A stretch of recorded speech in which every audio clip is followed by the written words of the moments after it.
Cool. Boom. Live. Excellent.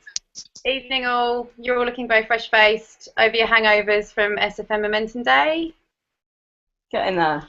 Yeah. Cool. Jade's back on the wine. Love it. Awesome. Well, welcome to episode 8, I think we're on, where we are going to discuss Robert Cialdini's book, Influence, the Psychology of Persuasion. Sounds very deep, but it's actually quite straightforward, I think. I've enjoyed my chapter that I've covered off this week. I'm going to hand straight over to Kelly. Just a couple of housekeeping things before we start. Usual, anyone's got any questions, hop on over to the Facebook page, New Generation Hangouts, the link for which should be on whatever page you're watching this on. And all of our contact details are with our photos there and in the About section on the YouTube channel and in the About section on the Facebook page. So, Kelly, without further ado, do you want to get us rolling? Sure, thank you. Apologies for the darkness of my space right now. It's 3:30 in the morning and I'm camping, so I'm in the car. You look like you're a spy. Anyway, yeah, isn't that cool? Anyway, so today, as Amy said, we're going to be discussing Robert Cialdini's book, Influence. And I read this book quite a while ago, and it's kind of come up again in some of my marketing research through another course that I'm doing, a coaching course that I'm doing. And I thought to share it with you guys on the call and also to anyone who's watching. So pretty exciting. Basically, what we've done is split up the 6 laws so that each person has a bit of a chunk to head through. So yeah, I mean, basically this book is about the psychology of human behavior and how basically humans tick and what we can do as marketers to, I suppose, take a hold of that. Which these laws, as if you've read the book, you'll know have been used to kill people. So they're very strong. But in the sense that we're using them for marketing is in the hope that if you've got a product that you believe is absolutely incredible and that is going to serve the people that you're marketing it to, who you want to buy a product, then obviously we're doing that in a good way, not for evil purposes. Like some have done, like Hitler, and I'm sure we'll discuss a few more evil ways that these laws have been used during the hangout. Anyway, so we might just jump straight into it if you guys are cool with that. Yeah? Yeah? Awesome. Jade's going to be heading off a little bit early today, so she can go first with her law of reciprocity. You can have fun with that word. No pressure. Reciprocity. Yes. Good work. Right, so where to start, really? Basic explanation of what reciprocity means, reciprocation. As humans, we generally aim to return favours, so pay back debt, treat others as they treat us. According to the idea of reciprocity, this can lead us to feel obliged to offer concessions or discounts to others if they've offered them to us. Because as a human, we feel uncomfortable with feeling indebted to people. So, for example, if a colleague helps you out when you're busy with a project, you might feel obliged to support their ideas for improving team process. Yeah, so basically that is what reciprocity is. There's a few tips on how you would start to use these in your everyday life and assume all potential allies. So influencing someone else, especially someone who seems to be being difficult, can make you feel upset, nervous or unsure. However, approach the situation by looking at the other person as a potential ally. So use that to your advantage. God, sorry, I'm feeling really nervous today. How would you employ that in your marketing, Jade? Well, like to me, what it sounds like is, I always see that as value. It's an exchange of, if you offer value, people will buy from you. It's quite straightforward. That's a reciprocal arrangement, right? Right. And so, see, I'm just looking at my notes, knowing exactly what they all say. And it's just not coming out. So with the boot camp, for example, that's something that you're giving away, or any autoresponder that precedes the purchase of a product. I think the more value that offers, the more likely it is that someone feels they want to buy from you. They're going to come back to you. It's like you going into your favourite bar, I guess. Yeah, and giving something to get back. Loyalty.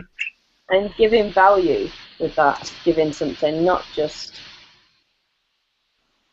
anything. Ask you, like, they try to tell you to go through the steps when you're trying to implement. So you've got to ask yourself certain questions, like,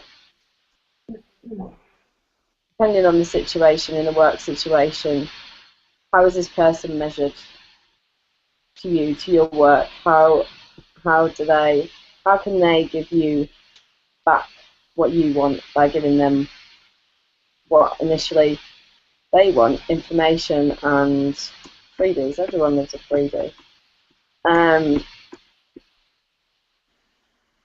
Yeah. Awesome. Cool. So I suppose a few things that you could use within your website, within your marketing. Ooh, I got a really bad echo there. Is a giveaway to get back people. Yeah. So being like giving away something for free, and another example that I've got in my notes is that when you show a product that is more expensive first, and then you show somebody a lesser expensive product and then a lesser expensive product, then they're more likely to buy because they've seen the more expensive product first. Yeah. Did anyone else want to add anything to reciprocity, or has anyone got a really good example that they want to share? I'll jump in, Kelly, if you don't mind. So, yeah. Obviously, with regards to reciprocity, we get taught about broadcasts within the community, don't we? We get taught about broadcasting to your list. We get talked about video marketing. We get taught about, a momentum day. We've just had a momentum day last week. Now, to me, that is massively value. It's just huge value to the audience, to the list. And if you can put that across in a fashion whereby your list is seeing it, your if you want to call them your customers, if you want to call them that, but if you can put it into a broadcast and they can see the value that you're offering them, it can be something as small as little tips on YouTube videos. It can be something as small as a screenshot into the back office, and just little tiny things like that, which just offer the most value you can possibly give. Exactly. It's attraction marketing first and foremost, but on the other hand, you're actually building a relationship with the guys that you're dealing with on a daily basis. So, like what Jade was saying earlier, that in the long run is going to build rapport with the guys, really. So, I think a large part of what we're talking about, you can actually incorporate it on a daily basis within your broadcasts. Yeah, absolutely. And of course, the thing that you're giving away for free, whether it's the boot camp or when you're broadcasting, giving that value, when it's awesome stuff and people really see that as valuable. Like, we all see the momentum days as amazing value, don't we? So then we get that feeling going, oh God, what can I do for these guys, because they've done so much for us. Yeah, totally. Cool. Jade, did you want to add anything else before we move on to the second law? No, that's everything for now. Thanks, Jade. Thanks. Cool. Awesome. Amy, I believe that you're second, right? Consistency, commitment, and consistency. Yes, is that me? Bring it on. Cool. So Cialdini, am I pronouncing that right? Gives a few different examples of this, and it's, I guess, about creating your own self-image. He uses as an example commitment and consistency. Once people have made a decision about something, they're more likely to follow through. And again, that works both ways, whether it's negative or positive. And the first example he gives, I don't want to start with marketing because it's kind of a bit cheesy, but the first example he gives is that people's confidence. A case study was done in people betting on horse races, and he said that people's confidence in their chosen horse is something like 10 times stronger 30 seconds after they've actually placed their bet than it was 30 seconds before, because they've made that commitment. And I guess it's the same for whether you're an affiliate marketer or a potential customer of an affiliate marketer. When you've made a commitment, whether it be financially or you've made some sort of public statement about what you're going to do, you're far more likely to commit to it. My own example would be the fact that 3 years ago I put in my Facebook status that I was going to quit conventional employment in 5 years' time. I had a couple of wines when I did that, but the one thing that drives me now is the fact that I've said that publicly, and I'll look like a complete fool if I don't do it. And I think a lot of people like to think of themselves as wannabe entrepreneurs, but they don't actually ever do anything, because the minute you take that step or you make that commitment, there's pressure to follow through with it. So it does work both ways. But the example I would use in terms of marketing or making sales in any kind of business is just pre-framing your customer to make a commitment before you ask them for a sale. So, you know, by signing up for a boot camp or by signing up for more information about a product that's free, they are technically making that first step, whether they know it or not. And then it's potentially only a matter of time before they make a purchase in any product. And the example that Cialdini used in the book was there was something like an 80% difference in conversion for charity canvases calling around a certain area, ringing people to just say, if this particular charity were to come looking for, they know they're short on donations at the moment, if they were hypothetically were to come canvassing, would you donate? And everyone said, of course, of course.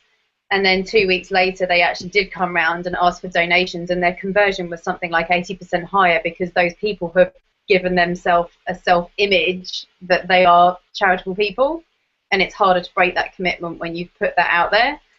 So I guess it goes back for us, or for marketing, it goes back to just getting the interest, getting the leads. It's the beginning of the cycle of events, when someone sort of, you put an ad out there saying, do you want to create a digital life? Do you want to become an entrepreneur? And someone says yes. The action takers, you know, they're one step closer. They're a whole lot closer to actually following through with that once they've had that information and they've started their journey. So it was fascinating. I could talk for a long time on it, which I clearly already have. But yeah, awesome. I know I've definitely felt that once I've read this book. I've noticed, you know, so many things in my life that I've gone, oh yeah, I've literally just done that. Like put something out on Facebook to say I'm going to do something, and now I have to do it because everybody knows that I've said that I'm going to do it. yeah. So to, you know, yeah, awesome. I need to put out on Facebook that I'm going to go to the gym every morning at 6 a.m. and then I might actually start doing it. that's what I did to finish my marathon. Oh, really? I told every single person that I knew that I was going to do a freaking marathon, and then there was no way I was getting out of it. Good for you. No, it's true. I mean, the book was fascinating. I've only read that chapter, but I'm actually and the examples of these powers or these laws of influence being used for evil were almost more gripping and fascinating, but it just proved they're great ways of demonstrating how powerful they are. You know, he goes into talking about Chinese torture in the Second World War of American prisoners of war, and how they just gradually chipped away at them by asking them to write down what's not perfect about the American state, or what's not perfect about the USA. So they weren't asking them to disown their country, or they just chipped away at them until they almost convinced themselves that they no longer are loyal to America. And that's what it's scary. It's really gripping, but it's exactly the same principle, just on a different scale. But really, really powerful. Yeah, absolutely. Yeah, cool. Did anyone else have any examples or anything they wanted to add to that one? I just wanted to say, I think sometimes it can work in your favour, and sometimes it can kind of go against you. When you do say something and set yourself a date, even, it's like a goal, and you can work towards it. Sometimes if you don't hit it, or things out of your control means that, for whatever reason you couldn't meet that goal, it can sometimes work against you in terms of being unproductive and I don't know, get your morale down, that you've not actually done what you said. So yeah, it can work against you in some ways. I think you've just got to kind of pick yourself back up and say, this time it wasn't meant to be, and then kind of look at the next thing that you're going to focus on. That's where the second bit comes in, with consistency. You've just got to keep going. You've made the commitment, you have to keep going. Yeah, definitely. For sure. Awesome, cool. Well, the next one was Scott, so we might save his till the end just in case that he can jump on later. Cool. So we'll move across to the law of liking. I can't remember who had that, Andrew or Chris. Which one was it? Can I just interrupt? Law of liking? Oh yeah. Is anyone watching this while we're recording? Because there's an echo. No one put it running. Not me. I'm getting an echo. Yeah, I've got an echo. I think, Jade, when you mute yourself, the echo goes away, I think. Yeah, I'm alright now. Must be Jade. Yeah. Okay, so which one was it next? The law of liking. Oh, that's Scott's social proof, was it? Scott's. Yeah, we'll leave Scott's to last just in case he can jump on a bit later. So yeah, the law of liking was me, and it also says the friendly thief. So first of all, let me just say thank you to Kelly for picking me for this one. I actually, when we first discussed it and you sort of, outlined the different topics, I didn't have a clue where this was going to go, and I thought this is really random, especially the friendly thief. I kind of thought, what is all that about? So I searched it up, typed it in just, into the internet, into Google, and nothing came up. Loads of random things came up. And I started watching a few videos, and they were completely on a different subject. And when I finally found out some information on the book and the author, and started reading into what it actually meant, it kind of made sense then. So basically, as we probably all know, people are easily persuaded or influenced by other people that they really like. So just to give a real quick example, we all have people that we kind of look up to, or people we kind of follow. For one example, like Twitter, people are following people that they kind of have, that they find similar interests into, or they feel that they are quite familiar or live the same sort of lifestyle, or would like to live that lifestyle. So yeah, we kind of look up to people and try and follow those type of people. Studies also show that people are more likely to buy from a person if they like a person, and within the book he gives an example of a Tupperware party, which again, I kind of heard this and thought, what is all that about? And after I searched into it, it turns out women mainly, I don't know what ages, I'm guessing middle-aged, do have parties called Tupperware parties where they sell Tupperware, and they invite friends around. They invite friends around. Sorry, Andrew, have you never heard of a Tupperware party? No, I honestly haven't. So, I might be wrong. I don't even know what I'm talking about, but yeah. So it kind of gives the example. Right, it's just funny that you'd never heard of them. I think I kind of get the gist of it. I think. Yeah. You've probably got Tupperware in your house somewhere. I've got Tupperware, but I'm pretty sure it's probably bought from a supermarket or something like that. Not like someone. I don't think you can buy Tupperware from supermarkets.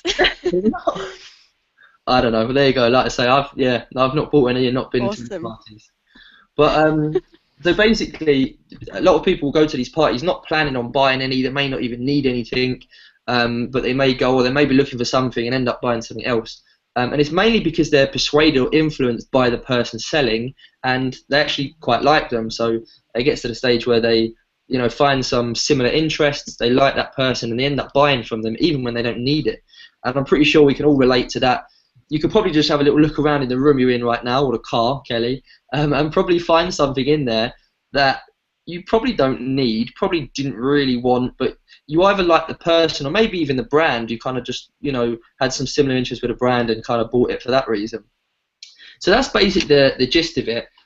It also goes on to say that some studies even show that attractive people, so physically attractive, but I suppose also personality-wise, if you find that attractive, they usually do better in things like promotions within the work environment, just because they're liked by other people that are actually making the decisions to promote people within companies. So I found that quite interesting. There was a study showing that men were asked out of a selection of cars which ones they thought were the fastest, and I think they were all driving the same speed, but the car with the most attractive women in were actually rated the fastest. Again, crazy study, but it just shows that you're attracted to certain things, and it can influence your decision making when you like something. And what was the last thing? Sorry, I keep looking down. It's because I've got a few notes here.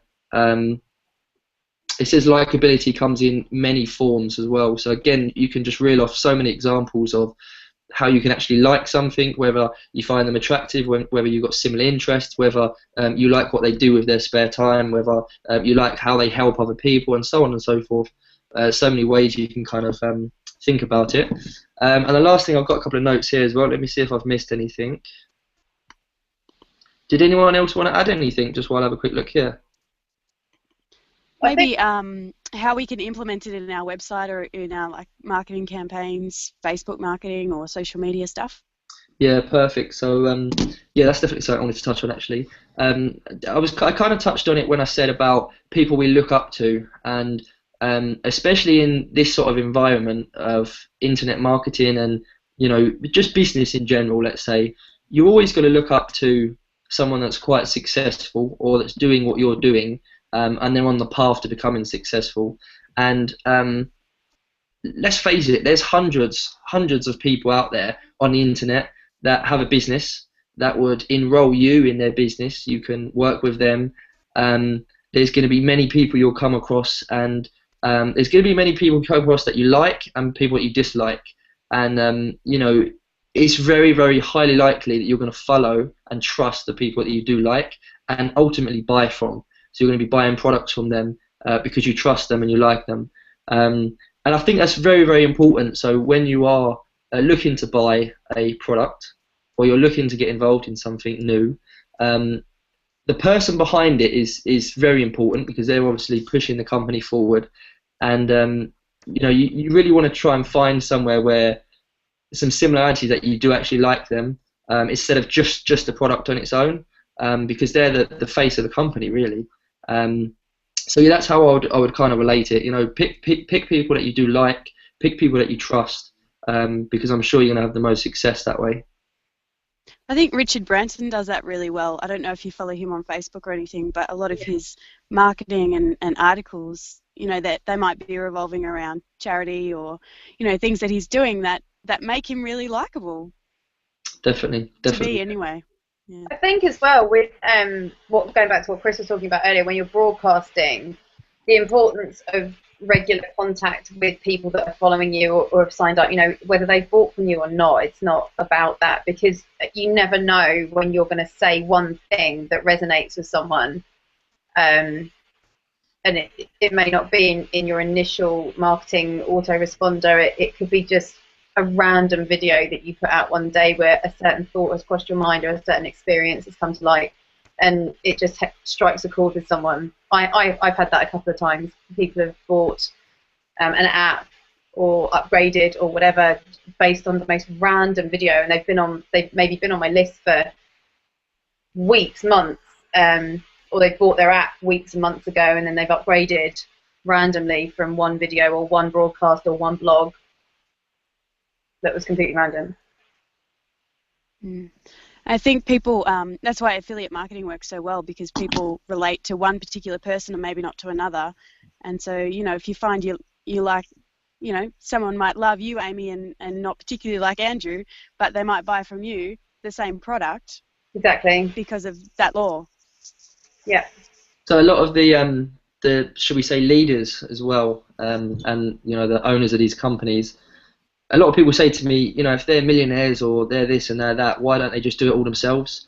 And that's the main reason. Is one, they do actually find it quite hard to relate to people now, because their lifestyle and, you know, how they think is so completely different to people just starting out now. It's really hard to build that, you know, familiar interests and so on. So yeah, definitely, I think it's important to have a variety of people that are going to you know, touch base and like different people in different ways. So yeah, it's a great point, really. Definitely. Cool, awesome. Chris, did you want to add anything? Yeah, on so that one? Just it's not like me not to add anything, is it? So last thing I want to say really is, it all goes into relationship building, the broadcast, etc., etc. Is just be human. Like, we're all human beings. We're in an industry where we are predominantly hiding behind a computer. You know, we're throwing adverts out and we're sending people to our websites, and there's no actual human interaction there. So although affiliate marketing is extremely attractive, at the same time, you have to bridge a gap between a traditional business where you talk to people, God forbid, and what we're doing now. So that's why I think Amy mentioned it a minute ago, with your broadcasts and your emails. Be human. Like, if you want to put like lol in there, and that's the type of character that you are, then throw it in there. Like, do you know what I mean? You're going to attract the people that you're like, and you know, essentially you're going to become a coach for the people that want you as a mentor, and that rapport all comes down to the way that you broadcast and the way that you present yourself to your audience and the way that you present yourself to the list, and that in the long run makes it all a lot easier further on down the line at the back end. Definitely. Yeah, it happens a lot with well, especially with some of the 90-day video challenges, and I get what they're doing. They're trying to get comfortable in front of the camera, and they're trying to get comfortable at delivering content. Some of them are coming across extremely robotic, which is fine. Everybody obviously has to start somewhere. And my advice to people is just, you know, just like, talk as if you're talking to your mate. Like, just, you know, deliver content. If you have to rehearse it a couple of times, feel free to rehearse it. When me and Jay started, what we actually used to do is, we would be on a Skype call, and I would have my phone like on my screen in front of the Skype call, press record, and then I would just talk to Jay on Skype, and actually just See your mannerism. Yeah. and I'd record me, you know, just talking to Jay. So it's exactly the same as me just talking to him like I normally do, and then I'd press stop, and all of a sudden it's a video, and it's just more human. It's a bit more. It's less scripted. It's a little bit more, you know, approachable. That's a great tip, definitely. It's really important as well to remember that you don't have to be a video marketer to be an affiliate marketer. I think that's the beauty of the technology. Satya has been doing audio podcasts, and that or if you like writing, just write. I like a bit of a mixture of everything, but I don't like, when I do write, I don't do really long blog posts, because I know that I personally won't read a very long blog post that goes on and on and on. But it comes down to attraction marketing again. Do what you like, and you'll attract people like you. If you love writing, don't feel the pressure to get in front of the camera. With the Mark Ford, it's worked brilliantly for him. Blog, and other people do video all the time, and it just do what you like best or what you feel most comfortable doing. But yeah, there's absolutely ways and means that you can improve if you want to get into video but maybe aren't confident. But there's so many different ways of communicating now as an affiliate marketer online. So many. Agreed. Awesome. Cool. Well, Chris, do you want to continue on with your law of authority? Yeah. So mine was authority, and I know we haven't. Well, if you know me, and if people know me, they know I'm a massive geek when it comes to psychology, you know, and NLP and kind of the way the human mind works and all that sort of stuff. And I love it, to be honest with you. So when it came down to authority and how to build your authority figure, I just geeked out on it, really. So I came across a study, and now the study was a little story. I want to tell you the story before I go into the metaphor for it. So essentially, this psychologist wanted to create a study whereby he wanted to determine how important authority was, and how kind of vital it is in a human being's decision-making process. So what he got a couple of volunteers. He said, we can't offer you any money, however, I just want you to take part in this study for me. And then what they did is they got into the science lab, and one person pulled the short straw basically, and they split them both down. One person was acting as the teacher, while the other person would act as the pupil. And what would happen is the pupil would be wired up to electrical, kind of electrical. Codes probably is a word to use, isn't it? So one person would wire up to that. He's a pupil, while the teacher was sat on the other side of this plastic glass, asking questions. And what would happen is when the teacher asked a question, if the pupil got it wrong, he would give it an electric shock, and that's basically what happened. Now every time the pupil got it wrong, the electric shock would happen, but then it would get stronger and stronger and stronger. So with each wrong question, the electric shock would go up 10 volts, and then you get it wrong again, it'd go up 10 volts, and etc. etc. Now behind the teacher, there was a guy in the scientific, he's got the geeky glasses on, he's got the overalls on, and he's the guy producing the experiment. And what happened was the pupil started getting these questions wrong, and the pain was getting to a point where it was getting excruciating. He's laying there, and he's sat in his chair, and he's all dialed in, and these electrodes are getting stronger and stronger, to the point where he couldn't think. Every time a question was asked, even if it was an easy answer, he couldn't think, and he'd get it wrong, and then it would go up 5 volts, and it'd get stronger, to the point where the pupil then started to not answer the questions, and then the teacher would take that as a wrong answer, and then electric shock them anyway. And now he got to the point where it was absolutely excruciating pain, and obviously human to human, this guy's delivering the electric shocks. So it gets to this point where he's writhing in agony, and the scientist, the guy that's delivering the experiment, is stood there in his white coat behind the teacher, and he says, "Do another one." So the teacher presses it again, and this pupil's going mental with pain. The scientist then says again, "Do another one." And again, as a human being, you would expect that you wouldn't want to deliver this sort of pain on another human being. However, this scientist was saying to the teacher, "Do another one. Stick it up another 5 volts. Do another one. Do another one. Do another one." Anyway, long story short, it got to a point whereby they got to their maximum voltage, and one human being had delivered maximum voltage electricity shocks to another human being purely on the fact that a guy in authority behind him wearing a white jacket was saying, "Press another one." Now, as human beings, you wouldn't really expect to, deliver that sort of pain to somebody. Obviously, we have in the past had people like that. However, as human being, normal public, you wouldn't expect to deliver that sort of pain on somebody. But what they found was, where the guy stood behind them in a position of authority, just giving them an instruction to carry on, they weren't in a position to question it, and they would just press the bloody button anyway. Which is absolutely fascinating, because what it turned out was this guy that was behind him wasn't a scientist. He wasn't he wasn't some guru in psychology. He was just another volunteer that had put a jacket on. So the point of it is, obviously, that was the story that I read. That was the kind of the study that I read into. Now the point behind it is actually, if you build up your online presence to a position of authority, you can pretty much deliver something that you would recommend, or within a broadcast, or you can deliver training that you would recommend. And if you've got that authority behind you, you're going to get 10 times, 20 times, 30 times more sales than what you would do if you just had Joe Bloggs in the street. Let me use this example. If you bumped into Richard Branson, you walk down the street tomorrow in London, and you bumped into Richard Branson, and he said to you, "I've got this cheese here in my hand, and you can buy that off me for 10 pence, and I guarantee in a week's time this cheese is going to be worth 50 pence. You're going to buy it. You know what I mean? You're going to buy it by the truckload.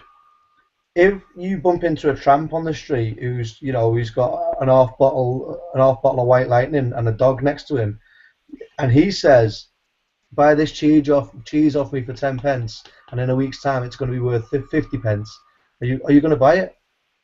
You know what I mean? And that's what authority does. Look at Richard Branson. He can pretty much go to the moon if he wants to.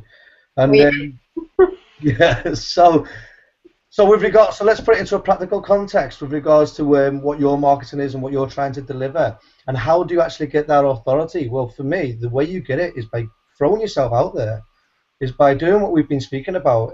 The reason Richard Branson's got the authority he's got is because he throws himself into all of his marketing campaigns. Look at the Usain Bolt campaigns on the adverts. He's always in the back on a silly pair of roller skates and hot pants. Like, you know what I mean? That is him building authority because everybody knows he owns that business.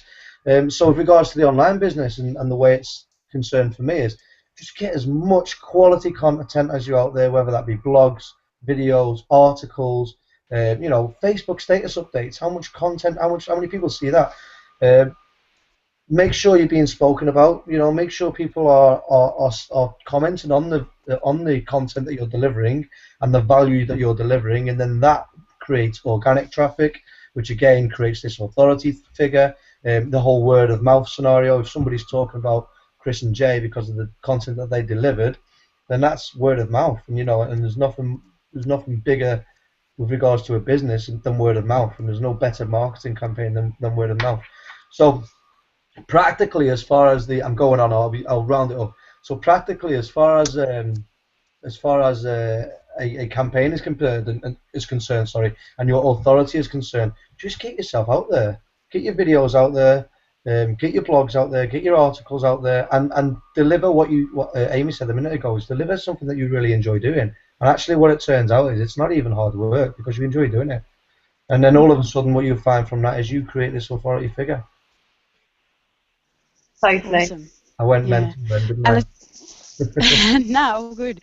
And I suppose for maybe for other businesses, not particularly affiliate marketing, but any kind of business, if you've got a website, to have things like, if you've won an award or something like that, to put that on your website so that people know, oh, wow, this person's, I don't know, won the Women in Business Award or whatever it might be, so that people see that and go, oh, cool, awesome, well, this person must know something, about this. And also, with SFM having Chris and, Jay and Stu as, the millionaire marketers, that's their position of authority. Yeah, because totally. we all want to aspire to that. Yeah, totally. And that's only been created. Yes, it's been created through sheer hard evidence, but at the same time, how did that come about? Well, it came about because he was throwing his content out on the internet. Yeah, of course. And actually, even if you aren't very good at certain things, I mean, I'm awful with blogging. I know Mark Ford is fantastic. I'm absolutely terrible with it, so I just outsource it. I mean, I'm still putting all the content out there, but it's been outsourced. So I'm still building an authoritative figure within that field. However, not me writing it. I think you, Chris, you and Jay have also put this into practice on your website as well, even with your colours. The blue is that authority of the police, and people actually perceive that as an authority colour. Yeah, definitely. So something as simple as that is really powerful. Yeah, and also another thing that I'll mention as well is take every possible opportunity you can to mention what your brand is. So, I mean, even when it comes to videos, I'm using videos because I quite enjoy the videos. When you come onto videos, get onto it and introduce yourself and your brand. So, I'm Chris, co-founder of chrisandjay.com. Do you know what I mean? Always refer back to what your authority is and what your branding is. What we're starting to do now within our YouTube videos is we've got a logo now, which we're putting on our YouTube videos, and straight away that's authority. That's you going, right, this is who I am, this is my website. Obviously, this is a content-driven video, and the logo is just such a subconscious thing. How many people know what the golden arches are? Do you know what I mean? The McDonald's golden arches. It's just so important to make sure that every chance you get to brand yourself in that light, and then that way, what comes with it over a period of time is that authority figure. And it's the same with all your broadcasts. You know what I mean? Always take every opportunity you can to stick your website in there, to introduce yourself, and to qualify yourself as well, because obviously you're speaking to people who you've never met before. They don't know who you are, so qualify yourself. Like say to your landing page, for example, I'm Chris, co-founder of chrisandj.com, and I run my own internet marketing business. That's you qualifying yourself straight away. So you've got something to share with people. Chris, now you've mentioned the Golden Arches, I'm going to have to mention another big authority figure, the Colonel from KFC. Well, exactly. Exactly. How many times, and it even comes down to logos, sorry, not logos, little jingle tunes and stuff like that. Yeah, bro. I'm loving it. I mean, you know exactly what I'm talking about when I say that. Yep. So, I mean, we haven't ventured into that far just yet, but that is all authority building. And then what they can find now is they can electrocute people at the side of behind a plastic glass. Yeah, too. But that's how powerful it was. There are stats that went with that study that I told you about. I can't remember the stats off the top of my head, but I just thought it was absolutely fascinating to think that a human being would go to those lengths just because somebody who's wearing a white jacket behind them, this authority person, told them. Crazy. But the reason we have this is we're going into something a little bit. I don't know how into psychology people are, but we're going into something called transactional analysis. A doctor called Dr. Eric Byrne, psychologist Eric Byrne, and he talks about 3 ego states that people live in, and we communicate now within those 3 ego states, and you're either in the child ego state, an adult ego state, or a parent ego state. And what you'll generally find is the authority figure is always in the parent ego state, whereas the child ego state is always the listener. They're reciprocating it. They're listening. They're realizing that they've got something to learn from this parent. This parent ego, and that's something that's been with us since the day we were born, because we always listen to our parents, and it was always, the parents, right? This is what you should do.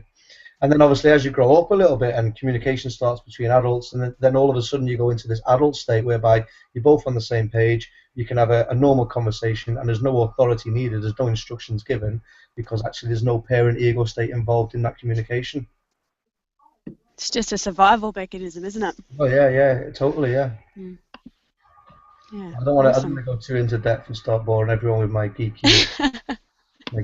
We could do 1 hour on each of the laws, I suppose, but just to give everyone an overview, it's a good start. And yeah. For sure. I love it. Yeah, wicked. Cool. Anything else on that one before we move on, or? No, like I said, Feel like we've covered it? Yeah, not for me. I cannot explain how important it is. Every chance you get your brand out there. Awesome. Cool. All right. Well, I might take over then and head on with the law of scarcity, which is mine, and then we'll finish up. I don't know, Andrew, if you want to take a little bit of Scott's as well. Yeah. I found his notes he's left, but he's left quite a lot. Yeah. So I'll try and read through that, and we'll try and recap that one. Yeah. Cool. Sounds good. Awesome. So the law of scarcity, we see it a lot in marketing, and I think just from a psychology point of view, that the idea of losing something plays a massive part in our decision-making process. And I know, Chris, I think you did a video about this not long ago about most people are more motivated by the thought of losing something than they are of gaining something. Yes. Like moving away, moving towards focused. So yeah, it's really, really powerful. The thought of the loss is so much more powerful than the thought of a gain. So, for example, there's only 5 spots left for a particular item, for a particular, coaching spot or particular event is really, really powerful, and it's going to get more people to take action immediately rather than go, oh, do I really want those tickets? I don't know, I might think about it. If there's only 5 spots left, well, that you're more likely to say, yeah, I really want that ticket, so I'm going to purchase it now rather than hold off for a little longer. Also, the fact that if something's rare, it's got more value. I don't actually know where I heard this fact, but I heard somebody the other day on some kind of program saying that they were selling Pokemon cards for like $10,000. What? But because of the fact that it's rare now, maybe, I don't know anything about Pokemon cards, but yeah, like collectibles, things like that, whether it's a baseball with signed signatures or something like that. Because of that rarity, people want that stuff because it's perceived as more valuable than something that you can get readily. So things like limited offers in our marketing. If you're going to promote a certain product or a certain deal, I suppose, for just a limited time, maybe like a week or 2 weeks, then people are more likely to take action straight away rather than waiting to sort of see how it pans out, or they might get distracted if they have to hold off for another couple of weeks before they purchase, things like that. And I know this really worked for me when I was purchasing the SFM products. They have the 10-day rule, I suppose, when you first start, and within the first 10 days, you've got a specific discount to upgrade to whatever level of membership it is. And at the time, I was like, well, I want to, get the most out of this and be at the highest level. So within those first 10 days, I, did whatever it took to upgrade to platinum because, that window of opportunity was presented.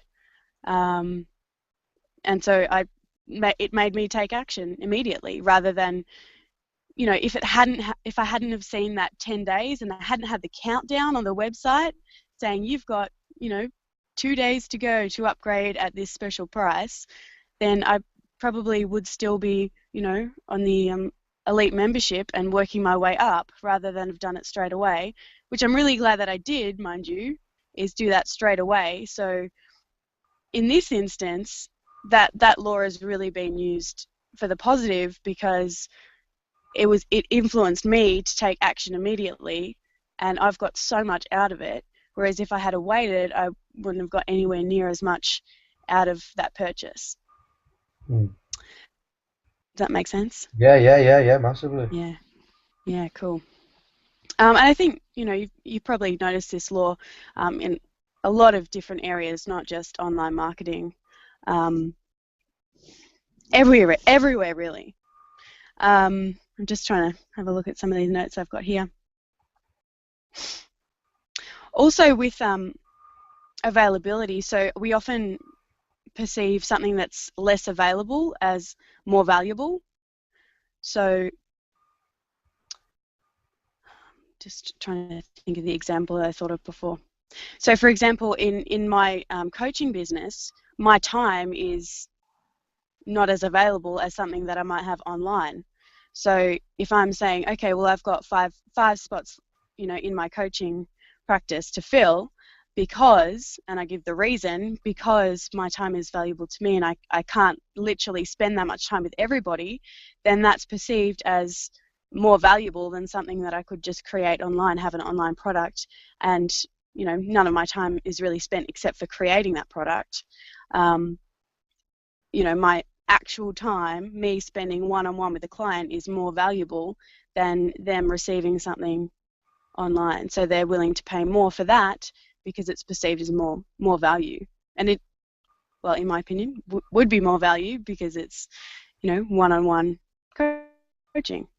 Yeah. Just as an example. Also, interestingly enough, we want things that have been banned. So things like guns, drugs, things like that are illegal. A lot of people really want that because it's been banned, because it's illegal, not because it's readily available. If you could get it here, there and everywhere, I don't think anywhere near as many people would be interested. But just because it's illegal and it's a little bit naughty or whatever it is, that's attractive to people.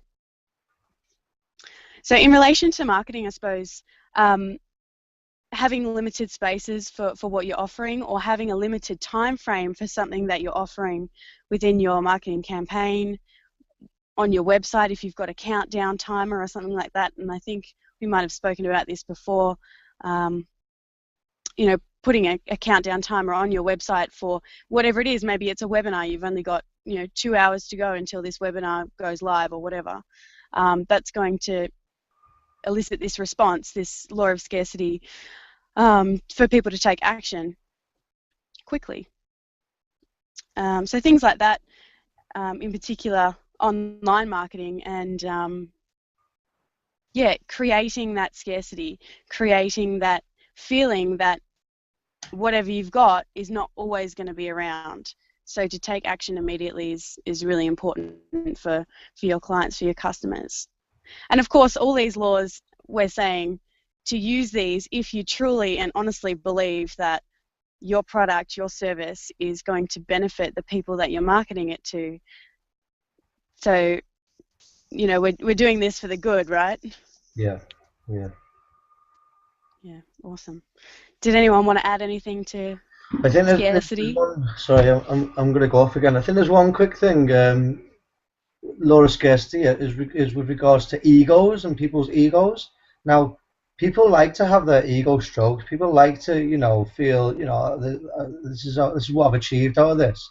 So a way you can do that is with regards to products, and what you can do is you can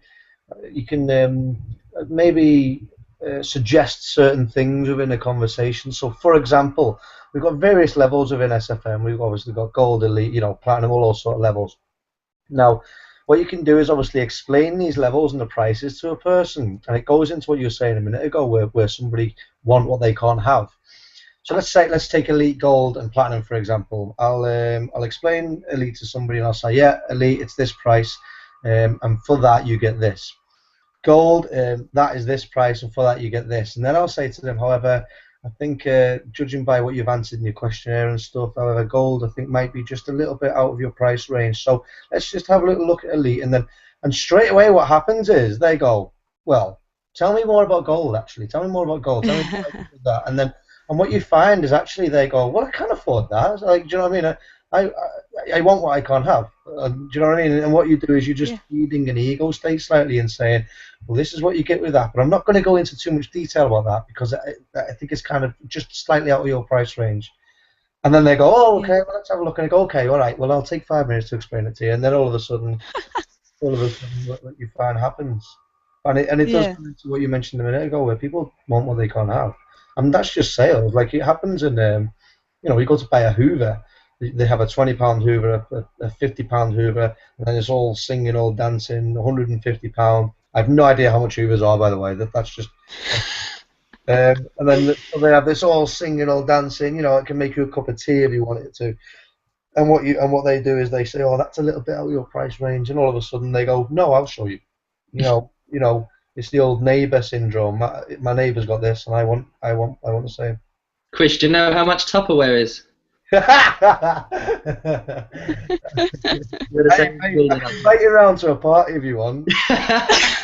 You're the one hosting them all. Yeah. I think you made a really good point there, Chris. And I remember speaking to Steve at the last Momentum Day, and he said something about that really relates to this, is that when he first signed up for SFM, Stuart said, oh, I don't think you're really the right fit for this program. So, we don't really want you to sign up because you're not, really what we're after.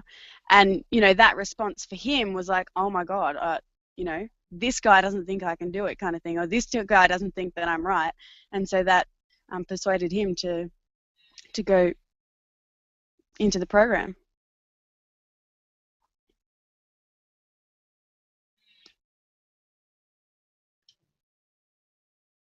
Cool. Anyway, Andrew, did you want to kick off with Scott's little section with the social proof, law of social proof? Yeah, sure. So Scott, obviously, if you don't know, couldn't join us today, and he's given us some notes to work from. So I was having a little look, and he's written quite a lot. So I tried to scan through, but unfortunately, I think I'm just going to have to kind of read it. I hope I don't sound too robotic. But yeah, his section is all about social proof, and he's given a couple of examples. So things like testimonials, we're quite familiar with in the sort of industry we're in, which can come, in written reviews, or it can come in a video format. So he gives an example here from the book. It says, we determine what is correct by finding out what other people think is correct. So It's a good point, really. One example that really quickly came to my head is religion. As we all know, there's like thousands of religions out there, and I suppose most religions are passed on through families, through generations, and they're told by their parents, this is the right religion, this is how we do this is how you do that, and it's kind of just passed on, and you kind of believe it's correct because you've been told by another person, albeit an authority figure, going on to what obviously Chris was saying. But yeah, we believe in it, and we take it on that basis basically, and that's the social proof is coming from your parents' mouth. It then goes on to say it can be broken down in different experiences. So cult dynamics, I think this is where it brings into some of the darker sides of the book. The bystander effect, the average Joe. So I'm just like you, I can do it too. And the ripple effect are some of the examples he kind of breaks it down to. So in each of these experiences, people's actions become predictable depending on the social dynamics that they are engaged in. For example, those within a cult will easily accept the instructions and explanations of their leaders as long as it's with conscious within the group. So I think, again, that goes on to what Jay was saying, authority figure, when you're being told something. Moving on to the bystander effect, for example, this is where there is an emergency and bystanders will typically provide support if there is no one else to dictate social cues, or if they are in a group and specifically asked for help. Otherwise, they will assume someone else is helping, or they will not notice that there is an emergency at all. So that one's quite interesting. There's that happens quite a lot nowadays, where in certain circumstances, everyone in the area will just kind of, rush to someone's aid, and everyone will join together without even having to communicate. Everyone's in the same wavelength. And then at the same time, there's many videos I've seen on YouTube where something's happened, like something serious, someone's been run over, or someone's laying there hurt, and people are just walking past, taking any notice. And it takes that first person to do something, and it kind of moves on to the bystander, to the next person, to then engage and actually help as well. That happened to me quite recently, actually, when I was in Singapore. I literally watched a man drowning, and I was standing out on the balcony, and there were a few other people around on the balcony as well, and this guy was really, really struggling in the pool and literally like about to drown, and I was like yelling down to see if there was anyone down around there, but nobody else like said a word, and this guy's literally like you could see him drowning. So I was like, get on the phone, call reception straight away, because I'm like up on the 7th floor, and I'm like, there's a guy drowning in the pool right now, and they're, oh my god. But other people on the balcony were just kind of standing there watching. It's so true. People just stand by and just sort of let things happen until something, or assume, and we just assume that somebody else is dealing with it. Yeah, and we don't want to be kind of the odd one out that takes the risk and say, oh, someone's drowning, and it turns out that they were just playing or messing around or whatever. But as soon as you took action, everyone kind of will start to join in. I'm guessing people came out and Was the guy all right in the end? Yes, he was revived. Excellent. But it was good to hear. crazy. Yeah, I can imagine it wasn't good, but it gets a bit hectic. I'm sure there's a lot of people around. So yeah, that's the bystander effect. It also moves into the ripple effect, which I believe is going to be a very similar sort of thing. This is when somebody hears about something that they can relate to, which then gives them the justification to do it also. So I would say that's very, very similar to the bystander effect, in that when one person has done something or has experienced something, and then they then tell it to the next person, it ripples on, so it gradually grows. It grows from a very small experience that's affected one person to thousands of people, depending on what it is, really. Depending on what it is. But then move on to the average Joe effect. So this is where we look for social proofing, where we're looking to buy or how to react in something. If there is an average Joe person similar to us, we will take cues from them. So again, you can relate it to some of these examples we've already given, in that you feel that you're just an average guy. So if you look at somebody else and they're look like an average person as well, and they're reacting in a certain way in a certain circumstance, it's likely that you're going to kind of be very similar. You're not going to want to stand out too much naturally, you know, in a normal circumstance. So you would kind of, you all try and be average. You're all looking at other people, and you know, you wouldn't normally kind of deliberately stand out, and that sort of naturally happens as well. Okay, so now moving on to a few more notes. This is where we kind of Scott, has kind of left some notes relating to websites and marketing. So he says here about, it's very similar to when a close friend recommends a certain product. You are much more likely to buy it because they've recommended it to you, and instead of you just coming across it yourself. So again, that leads into the social proofing, in that someone's already experienced it, they're then telling you about it, and you know, you've got your own experience, but you've also got the experience of someone else, so it's kind of doubling up. Also, sometimes we ask people who we think will know the answer for their recommendation on certain things. So again, if they've experienced something, you think, oh, they'll probably have the answer, they'll know what's good, what's bad, whether to go left, whether to go right, whether to go to this restaurant, whether to do this and that. So yeah, we ask them. And then he then goes on to say, in terms of the six-figure mentors, the SFM, we talk a lot about positioning. We talk about your website, your marketing, and it can take principle by positioning within the SFM. So just like Chris was talking about, what level that you want to be positioned at, it's very similar to that, because of your personal recommendations. So you may have someone that's you're talking to, and they're saying, you know, you should be positioned at this level or that level, and we take it seriously in that, you know, where they recommend us to be, they will then back it up with some examples. So it's social proofing. You either kind of trust and believe that, or you want to go kind of a step higher, like Chris was saying with his example. This is why the longer type newsfeed ads on Facebook work so well. You can create the connection and position the six-figure mentors, Stuart Ross or Jay Kubizak, in this way. So again, you can use social proofing. Kind of a lot of the time, the longer you've got to explain something, the more information you can pack into it, the more social proofing you can do. So I think that's where you're touching on there. With marketing, with advertising, sometimes, yeah, you want a little bit extra just to kind of use a few different of those effects, I suppose. If you can combine a few of them, I think that's when it's most powerful. For sure. And also, you know, on your website or on your blog post, you've got those little things where it says however many people like this, or, you know, share it on Facebook. You know, you've got those numbers there, Yep. and people see that and they go, oh, well, so many people have liked this, or so many people have commented or shared, and then they go, oh, cool, well, I'll do the same. Definitely. Becomes the average Joe, becomes the ripple effect. Yeah. You can kind of link it. Yeah, that's it. Yeah.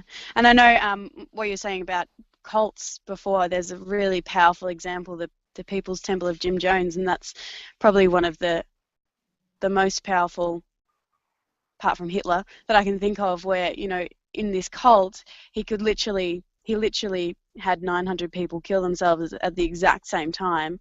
And I think the law of social proof really was one of the strong ones in that, because, you know, they drank something to kill themselves, and everybody was looking around to see who was going to do it, and the first few people started to do it, then everyone just did it at the same time, because if it's good for one person, it's good for me. Wow. Crazy. Very, very crazy, yeah.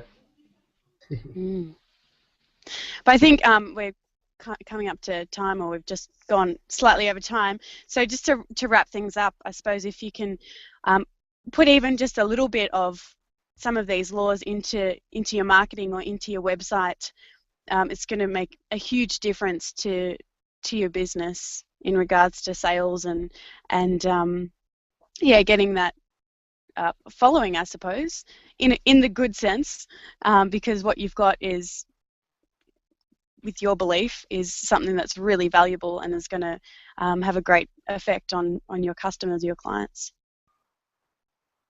Yeah, I agree. Anyone want to add anything? No. I just want to add one more little content thing. With this is the final thing I'll say. I promise. I won't keep everyone here all night. With social proofing, I got cut off, so I'm not too sure. You mentioned this a minute ago, but I tried to log back in again. With the social proof, and you mentioned that obviously on the shares and the likes on Facebook and stuff like that, you wouldn't go to a page if it had 15 people that like that page. You'd look at it and you'd just go, do you know what? It can't be that good if only 15 people follow it. But what you can do is you can actually buy likes off Fiverr, so it's just a little thing for people who are going to watch this and listen, and it's just a way to social proof your page just to begin with. And what you can do is you can buy 2,000 likes on Fiverr.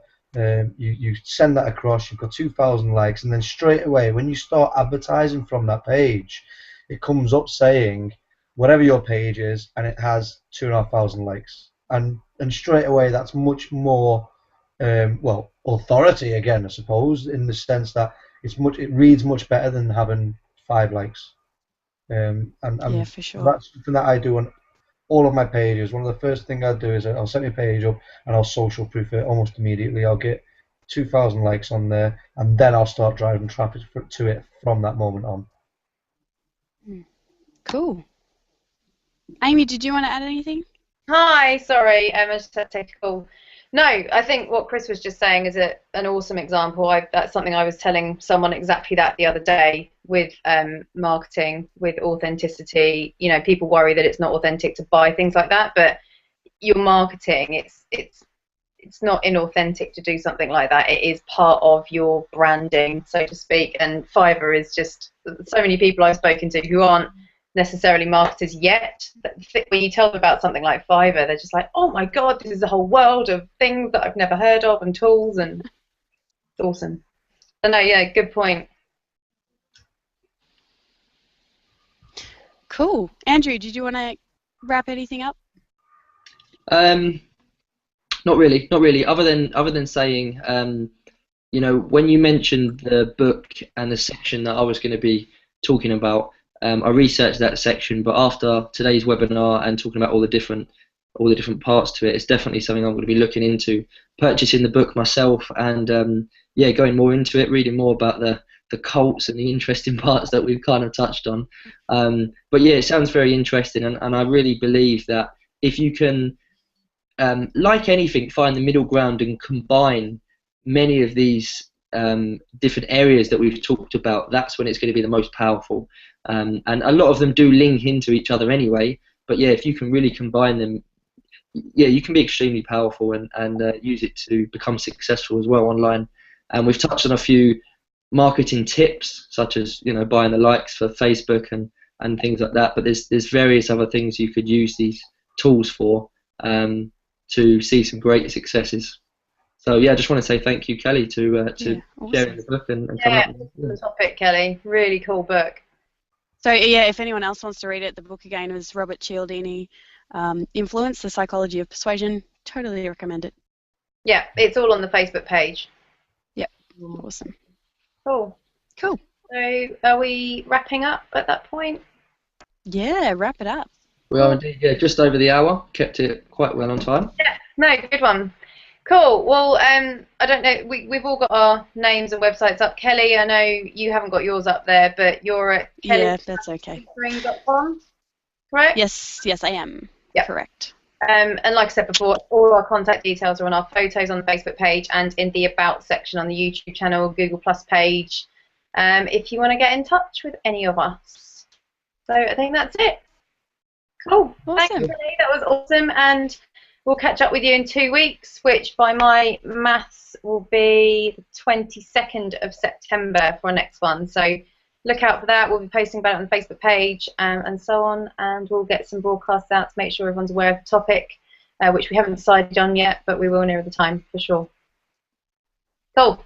Good. Thanks, guys. Talk to you soon. Over and out, everybody. Bye. Bye, guys. See ya. Bye.